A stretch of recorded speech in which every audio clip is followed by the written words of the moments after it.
Hi there, it's Lara here. Today is Wednesday, February 3rd. Welcome to your weekly astrology video. So this one's for the week of February 3rd to the 9th, 2021, because we always go Wednesday to Wednesday in these videos. So thanks for joining me. I'm glad you're here. And, if you like what I have to say, then please consider sticking around and subscribing to the channel and, offering up questions, comments, that kind of thing, and sharing these videos with other people that you think might be interested. It's really appreciated. So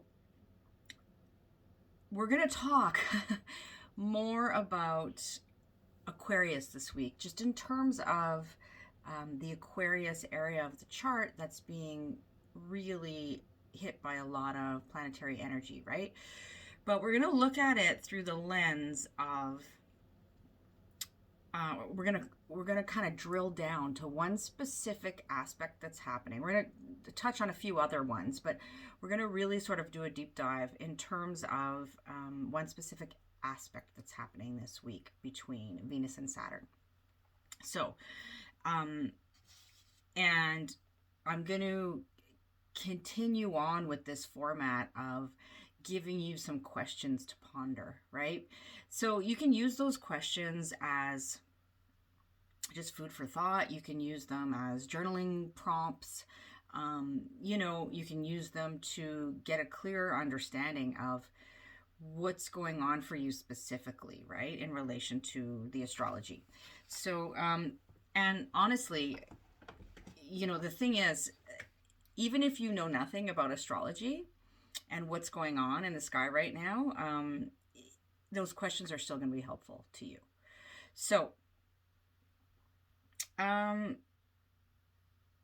basically what's going on this week is we're kind of being triggered to really get real, sort of thing. There's a bit of a reality check going on this week, and there is this call to kind of clear the decks a bit in preparation for the new moon that's coming up on the 11th. So next week in Aquarius. And the thing is, whenever we are preparing for something new, we have to wrap up what's ongoing, or we have to deal with the old first, right? So that we can really have a fresh start. So it's kind of like this energy of, for example, if you're going to do like a big house clean, you're going to clean your space, house clean, room clean, whatever it's going to be. Are you going to take all the clutter and shove it in the closets because there's company coming over and you don't want them to see all your mess? Or are you going to actually deal with it? And are you going to go through the painstaking process of going through everything and deciding what you're going to keep, what you're going to chuck, letting go of attachment to things, maybe, taking that trip down memory lane a little as well, right? When sometimes that happens when we're doing a big clean and purge sort of thing. So this is a really good time of year in general for spring cleaning, right? And we're in that season of Imbolc, which I talked a little bit about last week, and I've talked about it on Facebook and Instagram as well. And it is a good time for clearing the decks for a fresh start. So, that spring cleaning can look quite literal in terms of clearing your space, cleaning and purging your space. It can be when we're talking about things like, our electronics, especially since Mercury is retrograde. So things like, cleaning out old emails, backing up things that we don't want to lose, clearing old pictures off our phones, all these kinds of little tidbits that take up bandwidth, sort of thing, right? Literally, but also when we're talking about, like, it takes up space in our head and in our sort of energy. So, and it can also, it can also look like clearing things in a more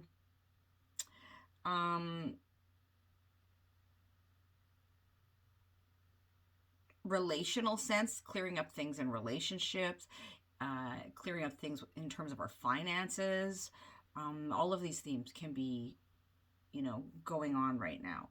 So clearing up misunderstandings, all of that can happen. So the point I'm trying to make is that this week, it's kind of this time for clearing the decks, clearing the decks. And we may encounter some reality checks along the way as we're doing that. But the thing is if you actually do the work, so like if you actually clean the house and not just shove everything in the closet, then you can let go of that baggage, like literally and metaphorically speaking, energetically, because if you clean the house by shoving all the clutter in the closets, even if you're not seeing it with your eyes, and in the back of your mind, that clutter's all still there, right? And it's like, oh my gosh, what if somebody comes over and opens the closet door and sees how it really is? That kind of thing, right? So that's what I'm talking about. So we're going to linger a little bit on where the moon is at. I always talk to you about where the moon is. Sometimes it's just a quick rundown to kind of tune you into that. But I'm going to linger just a little bit on that today because it's important for where we're headed to this new moon in Aquarius next week. So, and then we're going to really dig into that aspect between Venus and Saturn that is coming up. So right now, as I'm recording this on Wednesday, February 3rd, we have the moon that has just entered Scorpio. So the moon doesn't like to be in Scorpio, and traditionally speaking, we say the moon is in its fall in Scorpio. It's not comfortable there. It is, the moon is our emotions, right? When we're talking sort of on a personal human level, the moon is our emotions. It's it's what's going on internally with us. And when we're talking about like the external world and worldly events, the moon represents the people, right? But moon is related to our emotions, to put it simply. And Scorpio digs deep, and Scorpio is intense. Scorpio goes into all the dusty corners to get out all the cobwebs, wants to know what's in there. And, that's not a comfortable thing for most people, right? Which is why, like, the moon is in fall in Scorpio. We consider the moon not comfortable in Scorpio. So, I have a natal moon in Scorpio, so I'm used to this kind of energy personally. And on the upside, I can tell you that it is a placement that really lends well to building resilience and to, to depth and intensity, if you're okay with that kind of thing. So anyways, my point being here in relation to this conversation is that when the moon moves through Scorpio the next couple of days, then she's going to trigger all this fixed energy that's going on. So the planets that are in the fixed signs, including all of those planets in Aquarius, right? So, and also the planets that are in Taurus, and also will be kind of triggering the last full moon, because the last full moon was in Leo, another fixed sign. And so we say at this point in the monthly cycle that the moon is reaching the last quarter square phase, right? Because it is coming up to square for the last time before the new moon, where the full moon was at. So, we've got, just to explain the cycle to you, at a new moon, the sun and the moon come together. And then when the moon reaches the first quarter square, right, it is in the same modality as whatever the new moon was in. So in this case, the new moon was in, or the full moon. I'm just fumbling all over my words right now. Let's circle back for a second. I'm not even going to take that out of there because, you know, this is real life and I don't really feel like starting again. So let's circle back. For ease of explanation, we're going to talk about the last full moon was in Leo, a fixed sign, right? And so as the moon wanes now, after the full moon, when it hits the next fixed sign, it makes a square aspect, right? Which is a conversation of tension. And at the squares to the new and full moons, we have this point of like crisis or readjustment, or where things need to be integrated or accepted, that sort of thing, right? And so as the moon moves into Scorpio, where she's at right now as I'm recording this, and for the next couple of days, we have this tense conversation going on, this last quarter square. And she's going to be squaring, like I said, those planets in the fixed signs, right? And I'm going to show you that on the chart in just a second. But after she says her piece kind of thing in Scorpio, then the moon will move into Sagittarius sort of midday Saturday. And that's Eastern time zone I'm talking about. And then she will trigger the mutable placements because Sagittarius is a mutable sign. So she'll trigger the mutable placements by squares and oppositions, right? So the other mutable placements are Virgo, Pisces, and Gemini. Gemini, Sagittarius are where the nodes of the moon are. Neptune is where Pisces is. So those things will get sort of stirred up, right? Those issues. And then but there will be, let me just go back to that for a second. But as the moon is triggering those mutable placements by more kind of difficult aspects, she will be triggering the fire placements, right? Because Sagittarius is a fire sign, by trine. So this is more supportive conversation with the fire placements as the moon moves through Sagittarius. And that's the other fire placements are Aries and Leo. And then the moon is going to move off into Capricorn on Sunday afternoon, later Sunday afternoon.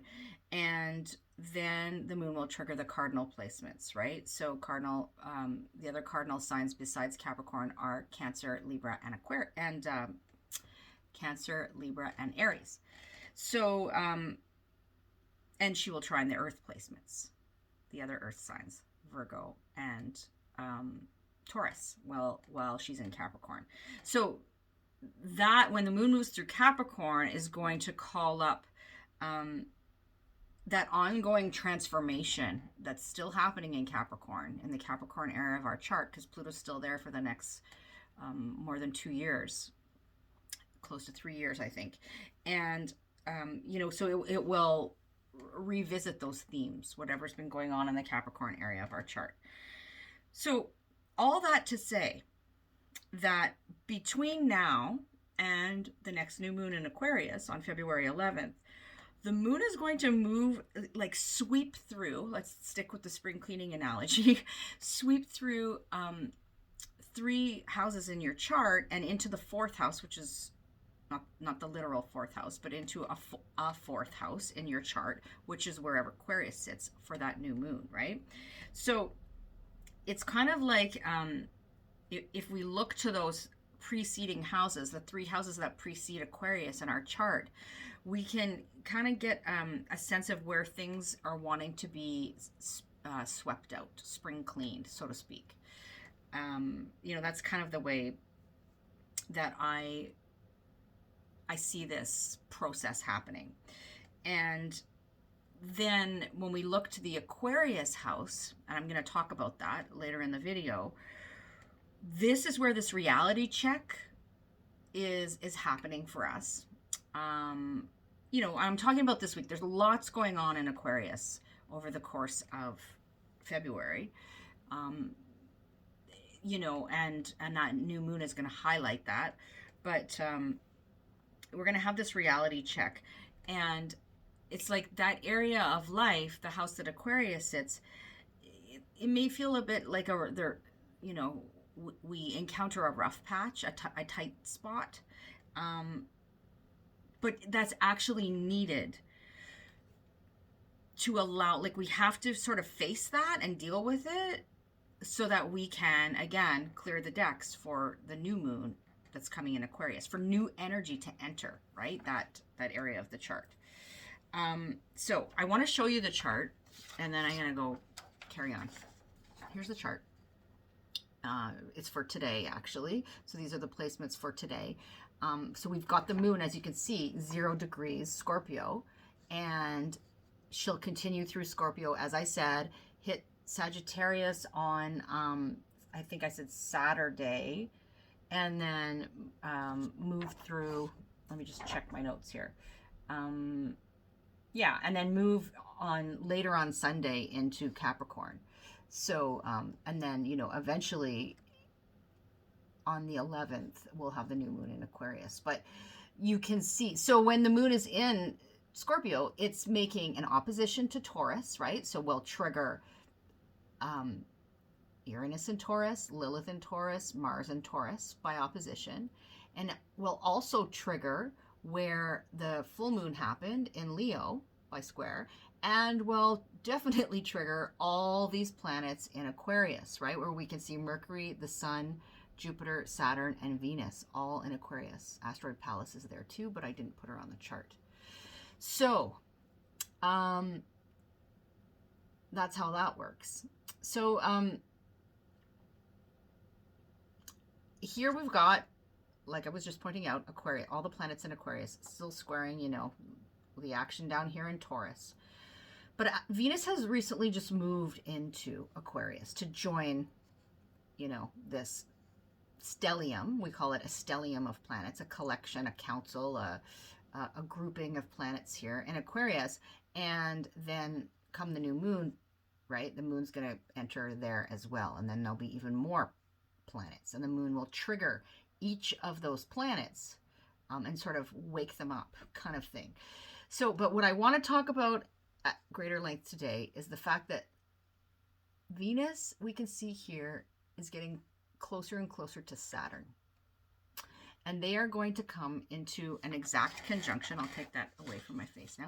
The lighting's really weird. I don't know. I got this new light and I'm not so sure I love it. But anyway, I think it's probably more the operator, the user that doesn't really know what they're doing yet. But anyway, so as Venus enters, or Venus now in Aquarius, as Venus meets up with Saturn, this is really going to trigger that reality check that I was talking about, right? So I want to spend some time digging into that a little bit. But before I do, you know, I would be remiss if I didn't mention, I think it's really interesting to see what's happening sort of out in the world between the energy in Aquarius and Taurus. Like, we're seeing, there's so many news stories that I've seen, right? Obviously the GameStop thing that happened with the folks on Reddit, you know, and that whole issue that happened with the hedge fund people and all of that. I'm sure you've heard of it. And then we've had like uprisings. You know, there was a coup in Myanmar. There's been uprisings and protests in India. There's been protests even in like the Netherlands on a smaller scale that I've seen. But, you know, there's all kinds of this kind of thing going on. And there's a lot of grassroots movements, I think, that are happening, that are gaining traction with Mars in Taurus and squaring this energy in you know, and Uranus and Taurus squaring all the energy in Aquarius, right? So there's these grassroots movements happening, and a lot of financial, Taurus is very related to our finances, a lot of financial upheaval and change and instability, even with Mars and Uranus and Taurus, right? So I think that's interesting to take note of. But let's do this deep dive that I'd really like to talk about in terms of Venus and Saturn meeting up in Aquarius. So Venus moved into Aquarius on the 1st, just as Mars and the Sun were squaring each other. So on the 1st, you may have noticed in your own life a bit of a charge that may have happened, right? Something may have transpired around that time that was a bit of a jolt, and maybe some shocking kind of news or charged conversation, possibly dealing with authority, the Sun, with rulers and leaders and figureheads and sort of more masculine kind of energies as well. So, but on that same day, Venus moved into Aquarius, and Venus is the pleasure principle, right? Venus speaks to what we're attracted to, what we attract to us, what we magnetize, kind of thing, what sparks joy, what we value, and it's very much connected to our finances, our resources, our relationships, right? Very much about our relationships, and beauty as well. Beauty and aesthetic. Those are all topics that Venus deals with. And so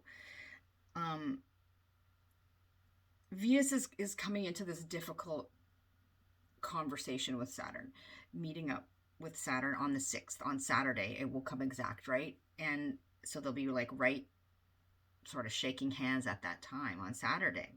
And that will happen at 5 degrees of Aquarius. And so if you're somebody that has significant placements around 5 degrees of Aquarius, give or take a few degrees on either side, or the other fixed signs as well. So if you have placements around 5 degrees Scorpio, Taurus, Leo, or Aquarius, then this Venus-Saturn conjunction is likely to hit you a little more personally. And it depends on what it is that's sitting there, whether it's your sun, your moon, your rising sign, or if you have other personal planets sitting around that 5 degree mark, right, of the fixed sign, specifically Aquarius. And as this happens, when Venus and Saturn meet up, they are going to be in a square to Uranus in Taurus. So Uranus and Taurus is at 6 degrees, right? So within a degree, they're going to be in a square. And so this brings this element of kind of like shock or surprise to the reality check that Saturn and Venus conjunction can bring about. So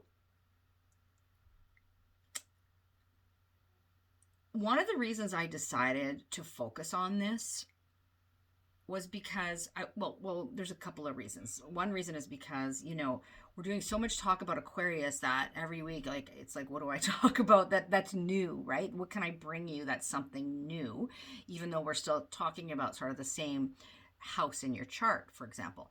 But the other reason I decided to talk about this specific transit today is because I have this natally in my chart. And so I have some real personal experience with Saturn-Venus conjunction energy. And, if you read anything online about it, it's often, it often is portrayed as being one of the most difficult aspects in astrology, right? Venus and Saturn conjunct. So I have some personal experience with this, so I thought that I could relate on a personal level to what we all might be experiencing when Venus and Saturn meet up in the sky, because I live with this on the day to day. And you might have heard me if you've been around here before. bemoan my Venus-Saturn conjunction, particularly as it had been, and it's still being squared by Pluto, right? Because I have that conjunction in Aries, and they are within a degree of each other, less than a degree. So, so I thought, I can talk about this from personal experience, and just from seeing it in other charts and doing a lot of kind of research on it as well. All right, so and also because I want you to know it doesn't have to be all bad. It's not all bad, right? So like everything in astrology, there's always a sort of positive charge and a negative charge, right? Things are on a continuum. So we can have the more challenging. I mean, Venus Saturn is challenging by nature, but we can have like sort of the darker side, and then we can have the lighter side, right? Or the more positive side of that conversation. So we're going to start by talking about the bad news first, and then I'm going to tell you about what can be quite positive about this conversation. And if you're somebody who has Venus in conversation with Saturn in your chart, like you have a conjunction like I do, or even a square or an opposition, this can shed some light on that for you, I think. So on the downside, right, Venus and Saturn is difficulty. It's a sense of disconnect. It is trials and tribulations in relationships, with resources, and with pleasure, and sometimes with beauty as well. Some people refer to this, like they talk about this phenomenon when we're talking about Venus-Saturn conjunction. They talk about this phenomenon of the ugly duckling syndrome, right? And so it's interesting because when you think about that on a surface level, you can, it kind of gives the impression that it's like anybody with this placement thinks of themselves as ugly, and that it's true in some situations where there's this sense of feeling like, but it's more a sense of feeling kind of awkward and a sense of like, one of these things just doesn't belong here, and I think it might be me, and it's sort of like just the sense of feeling like a bit of like if you think about the story of the ugly duckling, like this sense of feeling a little bit like, I don't look the same as, all these other people, right? I'm not a swan, but I don't understand, like early on in the Venus Saturn days, there's this sense of like not really understanding that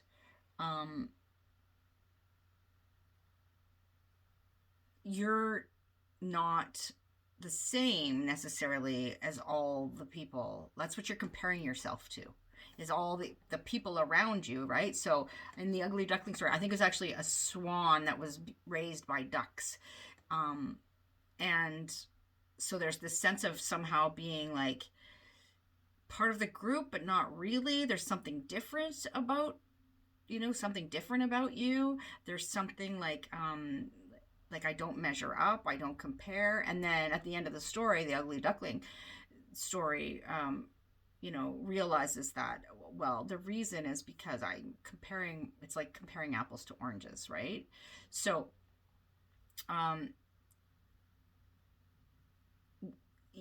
that's one sort of element, or that's one possibility in terms of how this can look or how this can play out.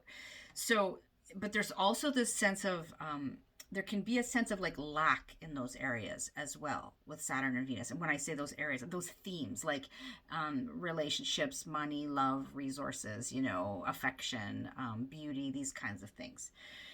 There can be feelings of loneliness and deprivation and isolation. I mean, no kidding, right? Here we are a year into this pandemic, and many of us are still very much in a position where we are isolated and lonely and detached and all of those things. Venus Saturn can also be a sense of obligation or duty in relationship in terms of money and resources and all those Venusian themes as well. Like feeling like, you are maybe beholden to someone, or you have to be the caretaker to, to someone. Like that can look a lot of different ways, but that gives you an idea. Saturn is like the wall, right? Saturn, if you think about the rings around Saturn as sort of boundaries, Saturn and as Saturn being the furthest out of the traditional planets, or the planets we can see with our naked eye, right? Without a telescope. Saturn is the furthest out. So it's the boundary sort of thing. And so Saturn is sort of like the wall between you and your desires, right? Venus. That wall between you and the ability to experience joy and love and connection and those kinds of things. The boundary between you and what you want, or what you feel you want, and what the universe says you need, sort of thing. It is Saturn and Venus can feel a bit like the cold shoulder in relationships as well. And when I say relationships, I want to make sure that you know that I'm talking not necessarily just about like a romantic relationships or significant other relationships. It can be very much about that. But this is like relationship in general, right? Relationship with family, with friends, with, like relationship to yourself, So when I'm saying relationship, think about all those things. It doesn't just mean, husband, wife, significant other, boyfriend, girlfriend, whatever. So can feel a bit like the cold shoulder in relationship. It is about learning the tough lessons in terms of those themes: relationships, resources, sometimes, beauty, aesthetic, that kind of thing. Having fun, joy. And, so it can feel like it's a bit of a joy zapper, this placement, Venus and Saturn together. It can be, like Venus just wants to enjoy the good things, and Saturn's like, first you got to take care of this and that, and do this and that, and deal with this responsibility, and take care of that person, or this need, or that, whatever, right? So and there can be this sense, this feeling of those things, what bring you pleasure, and the things that you are attracted to, or the things that you hold near and dear to your heart, or sense of, like, again, love, affection, resources, this kind of thing, that those things are just out of reach. There can be that feeling. And it's really like, Venus and Saturn can kind of show us, the harsh realities in terms of our issues around kind of, to put it simply, love and money, and beauty too, to a degree. So that's all the things on sort of the down bummer side of Saturn and Venus conjunct, right? And so the reality check that you experience over this week as Venus and Saturn meet up in your house of Aquarius, which we're going to get to, where that sits for you, if you don't already know, it can look like any of these things that I'm talking about. Now, I mean, if you're having this by transit, the good news is, like, it's sort of a moment in time where things can kind of suck, right? Or be difficult or challenging in terms of those themes and insights I just gave you. If you're somebody who has this natally, like I do, you're used to this, or you may be having some light bulb moments right now as I'm talking about these things and relating them to your own experience. But the good news is, if it's a transit, it's a passing phase. B, if it's something that's in your natal chart, it's only triggered at certain times, right? When the planets are in conversation with the Venus Saturn in your chart. But you also, there is an opportunity here to reap some rewards for these challenges, and I'm going to talk about that now. So what's the upside of Venus Saturn? Venus and Saturn can be like the power couple, right? When they come together. Venus and Saturn can be very much related to the idea of serial monogamy. Venus and Saturn is very loyal, takes relationships very seriously, right? Venus and Saturn is a commitment for the long haul, through thick and thin, till death do us part, for real, right? And again, I don't just mean necessarily, I'm not just talking necessarily about like, a lifelong commitment to a significant other, a marriage, that kind of thing. It can be that, but these are relationship commitments of all kinds, or commitments to resources, to finances, to beauty even, right? So because those are Venusian themes. Venus and Saturn, I've heard, described this way. It's like, it sounds a bit cliche and corny, but it's like the fine wine that ages over time, right? And it gets better over time, and more nuanced over time, more complicated over time, right? In a good way, though. So when Venus and Saturn come together, they can teach us to take the good with the bad, right? They can teach us that to appreciate life more, because we kind of know that this all ends, right? And I don't mean to be a doom and gloomer, but this is like, it is a reality check, Venus and Saturn. It's this sense of having reverence. That's a really good word, I think. Venus and Saturn coming together. So, it's like when Venus and Saturn are together, it's like, we know, like, sometimes love stinks, right? That song reminds me of that song and the movie The Wedding Singer. I don't know if you've seen that. It's an oldie, but with Adam Sandler. He sings that song. It kind of like, that's ringing in my ears as I think of Venus and Saturn. Sometimes, and again, love doesn't just mean significant other, right? So, but there can be this kind of like love stinks and money doesn't come easy kind of vibe with Venus and Saturn.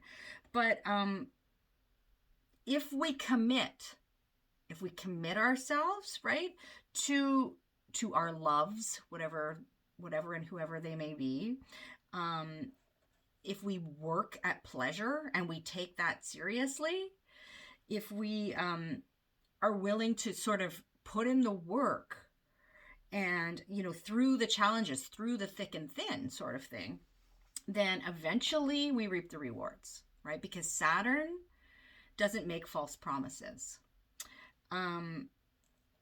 Saturn wants us to take care of business. Saturn wants us, one step at a time, and to play by the rules, and to really commit and have a sense of sort of determination, to keep going no matter what.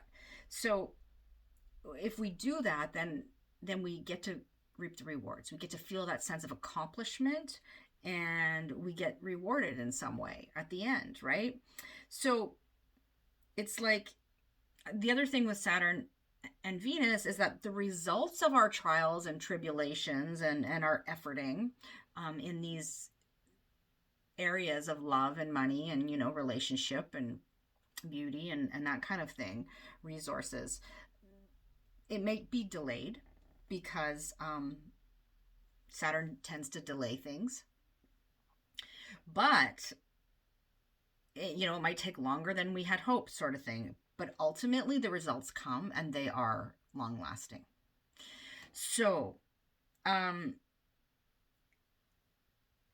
it can be a sobering moment, but it's, it's up to us to rise to the occasion and to really feel good about, our commitments, and to be willing to put in the work. So Venus and Saturn on Saturday are shaking hands. They're, tying the knot kind of thing. They're signing the contract. They're making the commitment. Whatever analogy you want to use. And then Uranus shows up, and Uranus is in Taurus, so making a square to Venus and Saturn. So Uranus shows up, and if you think, like, let's just run with the analogy of like Venus and Saturn, right? Are getting married, and they're having a life ceremony, whatever. And Uranus is the rowdy guest that shows up. And maybe they're a bit drunk, or maybe they're like, stealing the show with their wild outfit and their outlandish ways, kind of thing. And so there's this kind of moment of like shock or surprise, or like I remember, actually, now that I'm thinking about it, being at a wedding, and it ended up being there was a power outage, a major power outage that lasted for days, right? And this wedding was planned, and so it was a bit crazy, and we had to travel out of town for it, and it was kind of wild, and like not even an hour, so the power had been out for days, not even an hour before the wedding, the power went back on. So it's like that kind of weird, event when Uranus shows up to the party. So Uranus throws the curveball. Uranus is like the shocking sort of email or phone call or piece of news. It's Uranus disrupts the status quo, right? And maybe somehow throws a curveball into the commitment that Venus and Saturn is asking you to make. And that doesn't have to be a bad thing. It could be like hey, Venus and Saturn, did you ever think about doing it this way? Did you ever think about this? How about that? Let's, do it a new way. Did you ever consider this? Like there can be that element to it as well. So once Venus passes through this tight spot, this meetup with Saturn, she's going to encounter Jupiter. And that's happening on the same day as the new moon, on the 11th, right? And I'm going to talk more about the new moon next week. But there is this sense of expansion that happens after the contraction of the meetup with Saturn. After the, so it's like Venus meets up with Saturn. Here we are. It's like holding our breath. And then Venus meeting up with Jupiter is like the big exhale or the big sigh kind of thing that happens after the moment of that tight spot, right? And maybe offering us some reward at that point for our labor, And we've also got Mercury retrograde in Aquarius right now. And on the 13th, so a couple days after that new moon, there's going to be a meetup with Venus. And so that's like maybe some revisiting of some old relationships or money issues, or getting further information, or even maybe like a payout or a payback kind of thing as well could be happening. And then later on in the month, Venus has this edgy square to Mars going on. So there's a lot going on with Venus this month. Before I give you some questions to ponder in relation to this Saturn-Venus, happening in the Aquarius house of your chart, the one last thing I want to mention is that on Monday, the 8th, Mercury retrograde is coming into a conjunction with the sun at 20 degrees of Aquarius. So in Aquarius again. And so it's like Mercury and the sun, Mercury is, the sun is holding counsel with Mercury kind of thing. So, and because Mercury's in retrograde, it's like maybe there's some like getting some information that we had forgotten or not seen yet, illuminating something that's sort of giving us the next piece of the puzzle, or maybe revisiting sort of previous conversations and considerations and that sort of thing as well, right? So that's going on. That's going on too. So I hope that this wasn't like a bummer and you're not like, shit, I wish I had listened to this, because, Lara really kind of dragged me down. Because unfortunately, sometimes we have to deal with these difficult situations or these tight spots, right, in life, and we can't bypass them. Venus and Saturn is not very good at allowing spiritual bypassing for any length of time. Anyways, let's put it that way.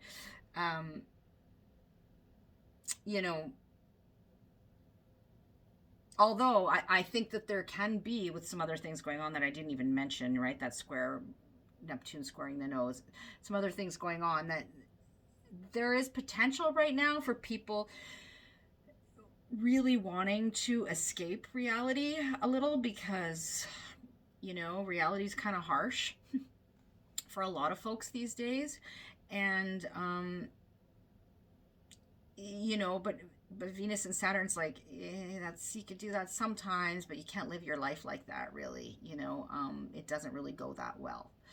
So, again, it's this sense of reality check.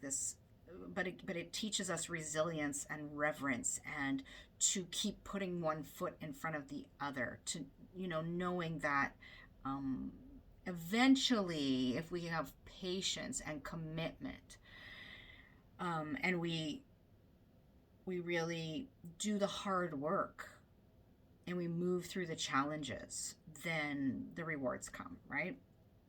So I'm going to take you through in just a minute the houses in terms of where Aquarius sits for you. If you don't already know, and you might already know because you might know your chart already, or you might have heard me talk about this in some past videos, because we've been talking a lot about this Aquarius energy, because it's really, really highlighted this year in general, but also really we're getting a big old dose of Aquarius, recently and through February as well. So, one more thing. Sorry, I know I'm blathering, but one more thing. I was talking about the Mercury retrograde, right? And I read something earlier that another astrologer, Adam Sommer, wrote. And, this guy is like if you don't know who he is, he has a podcast called Holes to Heavens. But he's very poetic. And anyways, he was talking about the RX. If you look at a chart and you see this symbol, you can't really see it very well on here. I'm going to kind of show it to you anyways. But when you see this little RX, right, that signifies that that planet is retrograde. And we see that RX in other places. Prescriptions, for example, right? It's the symbol. If you've ever seen like a prescription pad. And so he was talking about, and this just made so much sense to me, like in relation to the Mercury retrograde specifically, he was writing about, and it was just a brief little thing that he wrote, but, Mercury kind of bringing us the prescription. It's what the doctor ordered, in a sense, right? With this retrograde, revisiting all this ground in Aquarius where all these planets are, and like, having to go back over and rethink and review and revamp and reconsider and get the missing pieces of the puzzle and all of these things that Mercury retrograde does, right? So you can think of it that way. If it's frustrating you, you can think of it as being in a way sort of just what the doctor ordered, right? Okay, so I'm going to give you a list of questions that I came up with that you can think about in relation to, very specifically, to the Venus-Saturn conjunction that's happening on the weekend, and how you can apply these to your own life, and specifically to the Aquarius house in your chart. But again, even if you don't know where Aquarius sits for you, these questions are still helpful and valuable and valid, because they're still talking about this energy of Venus Saturn, and it's coming together, for all of us, regardless, in transit form, because the planets are always moving, and in this case, Venus is going to meet up with Saturn, and but it can also give you, again, if you're somebody that has Venus Saturn in your chart, these can be helpful questions too. So, questions to ponder. Where do I need a reality check in my relationships? In terms of money, in terms of my resources, in terms of my value system. We didn't talk a lot about that, but Venus is about our value system too. In terms of how I connect to pleasure. Where do I need a reality check? Or if a reality check happens, and I don't really even think that I need it, but it happens anyways, how can I deal with that in a mature Saturnian way, right? So, and this kind of segues into the next question. What is my relationship to adulting, right? How am I doing at that at this stage of the game, and what is my relationship to adulting in general? Am I, like, does that need adjusting in some way? And please don't take this to mean that I'm saying that if it needs adjusting, it means that you need to be, to do better at adulting. Sometimes it's examining our relationship to adulting and kind of considering that maybe we are being too Saturnian in our ways, right? Too strict in our ways. All right. What sacrifices am I willing to make for the greater good? This is happening in Aquarius after all, right? So the sign of the group and the collective. So what sacrifices might I be willing to make for the greater good? And then on the flip side, am I sacrificing too much for the greater good and not considering my own needs in the process, right? So kind of like, am I allowing the collective energies to suck the life out of me completely and to just like suck all joy out of life completely, right? All right, next question. Who is my tribe? Again, Aquarius is the sign of the group. And this harkens back to, that the story of the ugly duckling I was talking about earlier on in the video. It's like, do the people that I consider my friends, my peeps kind of thing, do they share the same values as me? Or am I kind of feeling a little bit like one of these things just doesn't belong here and maybe it's me kind of thing, so like, and where are the ones like me kind of thing, right? This is kind of an ongoing theme, I think, with this energy in Aquarius in general.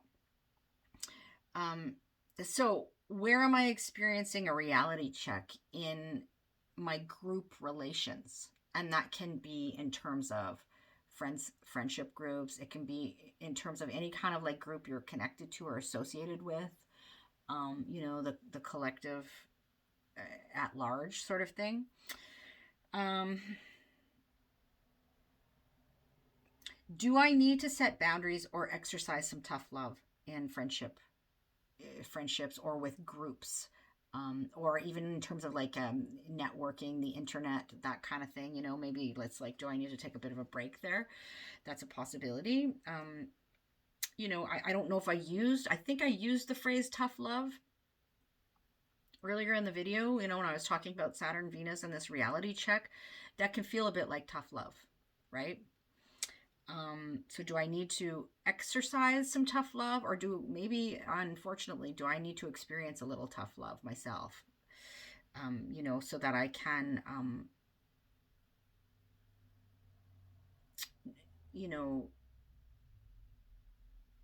step up kind of thing, right? All right. Are the current restrictions that many of us are still experiencing right now, so are the current restrictions, Saturn, interfering with my ability to enjoy life, to make money, to connect and relate with others, right? Those are all Venus things, in ways that are not working for me, right? And how can I think outside the box? There's the Uranus piece there. Or do things differently to accept what is, or change what I can in those scenarios. And I even think of this as like, I don't think I brought this in here, but current restrictions are even interfering with our ability to like do things like get our hair done, right? So that's very Venus Saturn too. Like it can be this like, oh my gosh, I'm feeling like so kind of like frumpy and unkempt right now because I can't even go to the hairdresser or whatever. That's that's a bit trite, but it's true. It can quite literally be that. All right. One more question. What information do I need to seek out, or what conversations do I need to have, or what words do I need to communicate in order to motivate me? We're talking a little about the Mercury Sun piece here, or allow me to clear the deck in order to move forward in a way that feels more authentic, more wholehearted, and like I'm sort of, the leader of my own life. I'm adulting my own life kind of thing. So keeping in mind that Venus and Saturn are coming into this conjunction in the Aquarius house for you, but that the 3 houses preceding Aquarius in your chart are being triggered by the moon over these next few days, right? And sort of giving that sense of like, where we're clearing the decks for the new moon in Aquarius coming up next week. So, all right.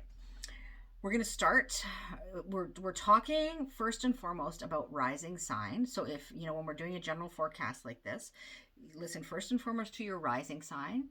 If you don't know your rising sign, you can find that out by, in a few different ways. Obviously, like you can have a reading with me or another astrologer who will be able to tell you that. Or you can go draw up your own birth chart at a free site like AstroSeek or astro.com.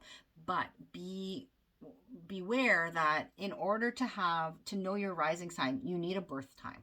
You need to know your birth time. If you don't have that information, there's different ways where you might be able to get it. But you can, barring any of that, you can still listen for your moon sign and your sun sign while I'm doing these, general forecasts. And if you know your rising sign, listen for all 3, starting with rising sign first and foremost. Those 3 will give you a more kind of complete picture, right? So we're going to start in this case with Aquarius, because Aquarius, all this energy is going on in your first house, and Saturn and Venus and Saturn are meeting up in your first house, right? So this reality check for you is happening in your first house. And the moon is moving through as, preparing for that new moon next week in your sign. The moon is moving through your 10th, 11th, and 12th houses over the next few days, kind of clearing the decks a bit there, bringing up some things that need your attention. And then the Saturn-Venus conjunction is giving you this bit of a reality check in your first house of self, of, you know, your physical body and appearance and vitality, of the way you are perceived by people, by the outside world, and the way you kind of project yourself, you know, out into the world as well. So, like, I'm thinking of something just occurred to me.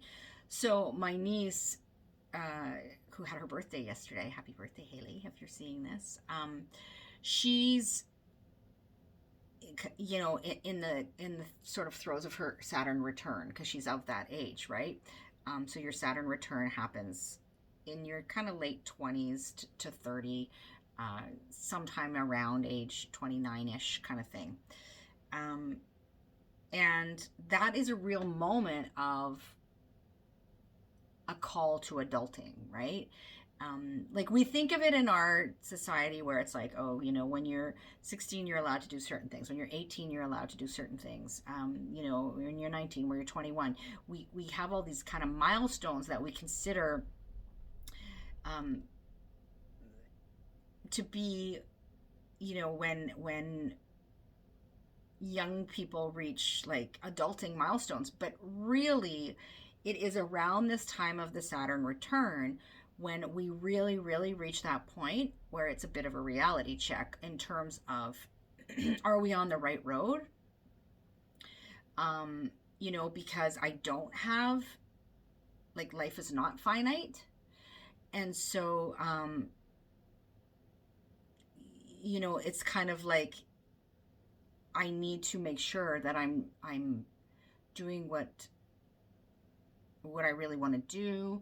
You know, it can be a reality check in terms of,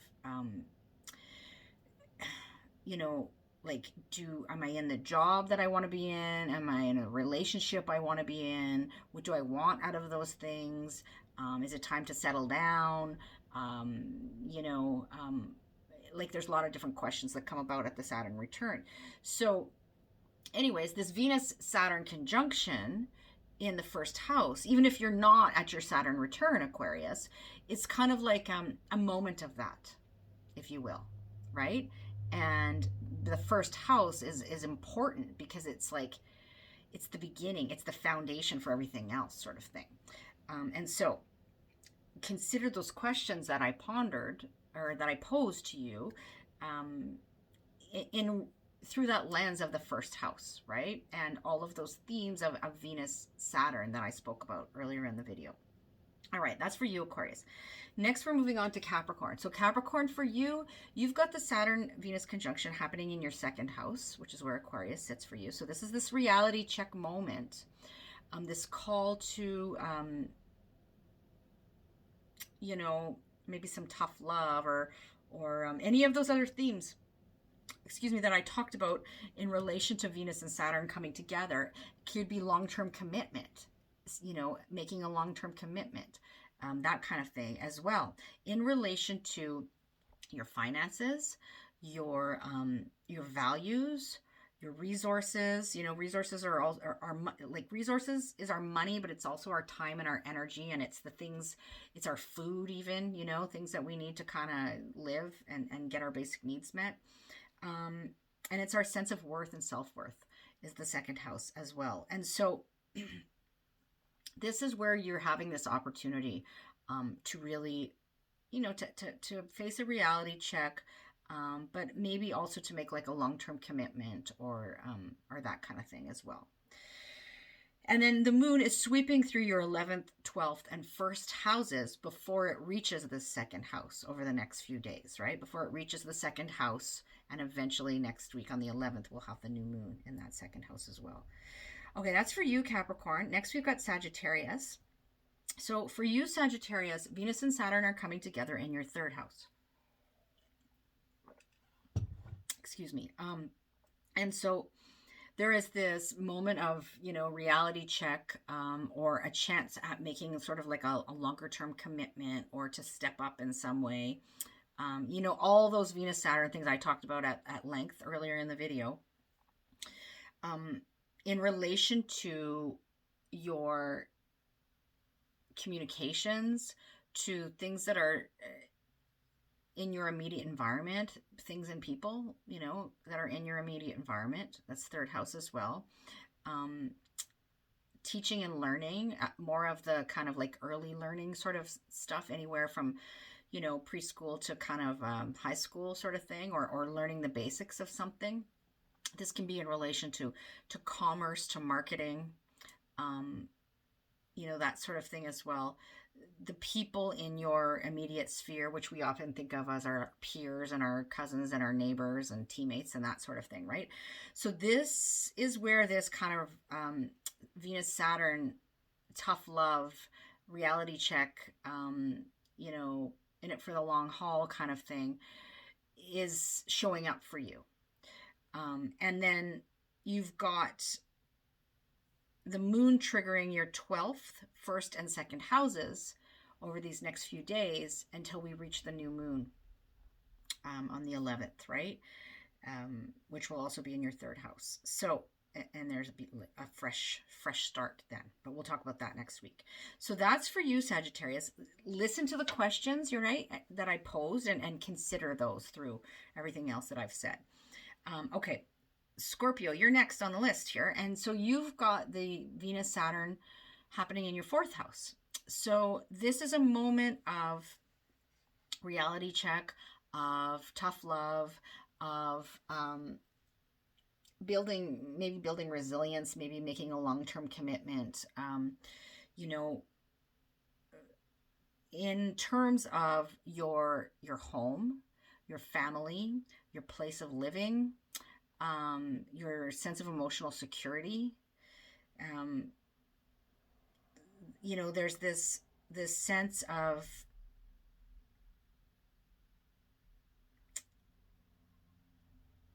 it's a tricky spot you have to work through in this regarding these themes, right? So, that can be uncomfortable. That can be any of the things that I spoke about in terms of Saturn and Venus coming together earlier in the video. And the moon will be moving through your 1st, 2nd, and 3rd houses from today until we reach the new moon on the 11th, right? And so that's kind of sweeping through that area and doing a little spring cleaning there through those 3 houses for you over the next week or so. Okay, and definitely, have a listen to the questions that I pondered, or that I posed. I keep saying pondered. That I posed for you to ponder is what I really mean, Scorpio, and consider those Saturn-Venus themes that I talked about. Okay, next we've got Libra. So Libra, for you, you have Saturn and Venus meeting up in your 5th house. And so this is where the reality check, or the moment of kind of, tough love, or the long-term commitment kind of thing, is being asked of you. This moment of like sobriety sort of thing, in relation to 5th house themes, which have to do with how you have fun, what sparks joy for you, what brings you pleasure, your kind of hobbies and special interests, but very much about your creative life, your creative projects, your creative self-expression, and also, if this applies to you, children, right? Children you're associated with, that you work with, your own children, issues around children, and even issues around like pregnancy, that kind of thing as well. So that's where this Saturn-Venus conjunction is happening for you, Libra, this week, over the weekend. And the moon is sweeping through your 2nd, 3rd, and 4th houses for this next week, kind of doing this bit of a spring clean, right, if you will. Like I talked about earlier in the video. So definitely listen to all of the intro, because none of this that I just said is going to make any sense to you if you didn't. All right, so that's for you, Libra. Next, we're going to move on to Virgo. Virgo, for you, this is a sobering moment, the Saturn-Venus conjunction in your 6th house, which has to do with your daily routine, your routines around health and wellness. 6th house is, traditionally the house of illness. It can have to do with pets. It's but it's about the daily grind. And this includes your work, your daily work, right? The work you do on the day to day, whether that's paid or unpaid. And how you are in service is sixth house related as well. So there is this reality check or this moment of perhaps tough love, having to sort of do some adulting in the sixth house area. And your third, fourth, and fifth houses are being visited by the moon over the course of this next week, right? Um, and that's kind of like, calling to your attention some themes there that are kind of allowing you to kind of, again, it's like this, I get this sense of like clearing the decks, of like sweeping out the cobwebs so that you can prepare for this new moon energy next week, on the 11th. Okay, so that's for you, Virgo. Next, we are speaking to Leo. So, hey, Leo, this Saturn-Venus conjunction is happening in your 7th house. And so there is this sobering moment, this reality check, this moment of tough love, or perhaps a call to commit to something for the long haul in relation to your 7th house, which has to do with relationships. It has to do with close one-on-one relationships, which could be marriage partners, which could be business partners, which could be friends, close friends and family members. It could also have to do with contracts and agreements as well, right? So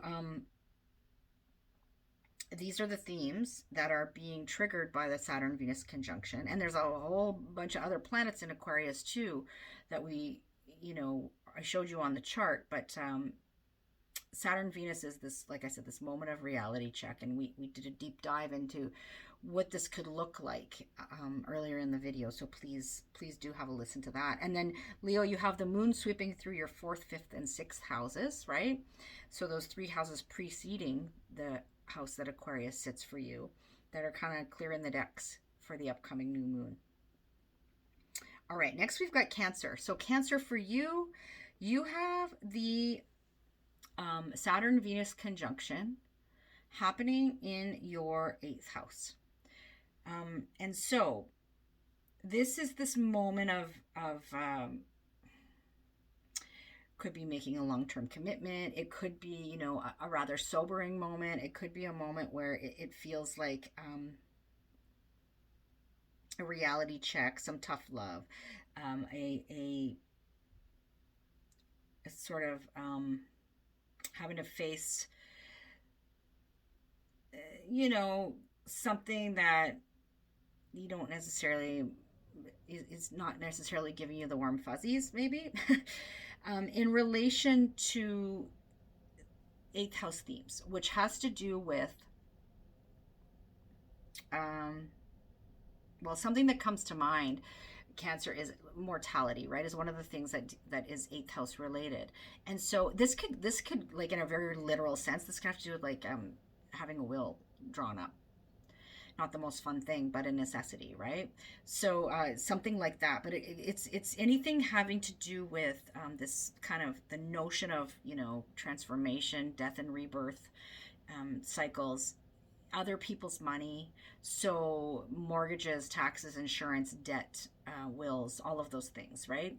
A lot of those things aren't super fun. So, Venus, Saturn coming together can be in the 8th house, which is actually what I have natally. So I have Venus conjunct Saturn in my birth chart in the 8th house. So I have stories, but it can be like the stuff that we have to deal with in relation to these things, like other people's resources, is very much 8th house, and it's not always fun, right? But the good news is, if you don't have this natally, this is just a passing moment for you. So it's kind of like you got to deal with it, right? So that's and then also Cancer, the moon is sweeping through your 5th, 6th, and 7th houses. So those 3 houses preceding the 8th house. The moon is sweeping through there, clearing some things out, right? For and just like drawing your attention to some things, as the moon does, and in preparation for the new moon, which is happening next week. All right, next we've got Gemini. Gemini, for you, this Saturn-Venus conjunction is happening in your ninth house, which has to do with higher learning. So I like things beyond high school, or things beyond learning the basics, right? So teaching, learning. It is the house of the higher mind. It has to do with things like your philosophy and your belief system and worldview. It has to do with, wisdom traditions. It has to do with foreign cultures, foreign people and places, and what you can learn from them. So this is the area of the chart that's having this kind of reality check with Saturn and Venus there. And, you know, it can be a moment of kind of tough love. It can be a moment of making sort of a more long-term commitment to something, like a long-term commitment to, like, maybe you're going to start like a graduate program, for example. That takes a lot of commitment. So that could be something that could happen. Just, as one example. And then you've got the moon, Gemini, sweeping through your 6th, 7th, and 8th houses. So clearing out some things, drawing your attention to some things over this week before the new moon, right? And in preparation for that new moon next week on the 11th. All right, that's for you, Gemini. We're going to move on to Taurus now, where Taurus, you have the Saturn-Venus conjunction happening in your 10th house. So this is a sobering moment, a reality check, a tough love moment, or a sense of committing to something for the long haul. In terms of your career, in terms of your public reputation and persona, in terms of your the legacy you wish to leave, your relationship to authority, your own authority, so like you're signing a contract for a new job. Maybe you're committing to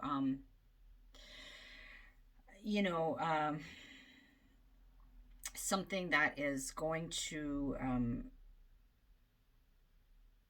be a lot of work, in your career zone kind of thing, but will ultimately pay off in the long run. So Taurus, that's for you, but also the moon is sweeping through your 7th, 8th, and 9th houses before the new moon happens on the 11th. And, so this is kind of like a clearing the decks a little bit in this area in preparation for that next new moon. All right, next we've got Aries. So Aries, for you, the Saturn-Venus conjunction is hitting your 11th house, right? And this is the house that speaks to the group. It's the natural kind of home of Aquarius. It speaks to our friendships. It speaks to our connections to the group at large. Our hopes and dreams for the future and the people that can help us kind of get there, benefactors, our 11th house. And so for you, Aries, there could be this kind of sobering moment in relation to those themes, this moment of, reality check, of tough love, or of making a commitment, a deeper commitment to those things, right? To any or all of those 11th house themes. And so, and we also have the moon sweeping through your 8th, 9th, and 10th houses these next few days, over this next week rather, in preparation for the new moon, which is happening next week on the 11th. And so there's some clearing the decks going on there, beforehand. Some things, business that needs to be taken care of before that fresh start. All right, so last but not least, we've got Pisces. Pisces, for you, we have the Saturn-Venus conjunction happening in your 12th house. And so this is this moment of, reality check, of tough love, of making a long-term commitment potentially.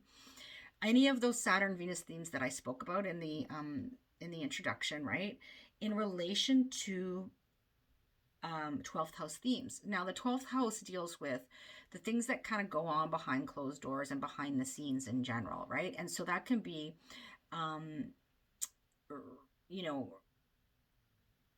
reflection, solitude, how you spend time alone, recuperating and relaxing, and resting. It can have to do with places that are tucked away from the world, like hospitals and retreat centers and rehab facilities and prisons and these kinds of things. And, you know, it can also have to, I just thought of a news story that just popped into my head that fits this. I'm not going to go into it, but interesting. That fits this, the bill here. But it can also be like, the 12th house also deals with our subconscious and our self-sabotaging behaviors. And so there may be a moment of reality check as far as that is concerned, or this opportunity to make a long-term commitment, you know, in some way, shape, or form surrounding any of those 12th house themes. And then Pisces, for you, the moon is sweeping through your 9th, 10th, and 11th houses over the next week in preparation for that new moon in Aquarius next week, right? And so there's this sense of like, you know, triggering those houses, drawing some things to your attention, clearing the deck sort of thing for next week's new moon in Aquarius. All right, so I had a lot to say today. Wow, this was a long video, and thanks for sticking it out for me, with me. You know, Venus Saturn, and it's true to form, right? Venus Saturn, we're talking about Venus Saturn are in it for the long haul, ideally. So here we are. Anyways, take good care. I'm looking forward to talking to you about the new moon that is on the horizon next week. All right, I'll talk to you then. Bye for now.